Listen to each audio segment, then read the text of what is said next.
さんのご飯が食べられない、困ってる。ヨーロッパではありえないんですって。要するに殺人ですよ。それが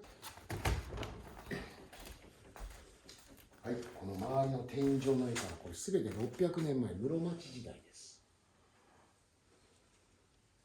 はい、真ん中にいる方ご存知ですか？お釈迦様です。よく皆さん勘違いされるんですが、手の形を見ると何の如来かが分かります。よろしいですか？はい、手と手を合わせてこうやってるのが釈迦如来です。こうしてるのが薬師如来。はい、こうしてるのが大日如来です。違いがあります。はい、彼は2500年前に実際に実在した人間です。彼の正式名称はゴーダマ・シッダールタって言います。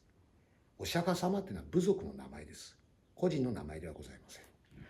あの方がなぜ我々がこの世に生まれたかの意味を説いております。はい、それがこの上の天井の絵ですね。わかりやすく説明しますね。食物連鎖です。私や今あなたがなぜこの世に生まれたかの意味っていうのは、その方しかできない役割を果たせって意味ですよ。はい、背筋を伸ばしていただいて、はい、はい、その姿勢をキープしてください。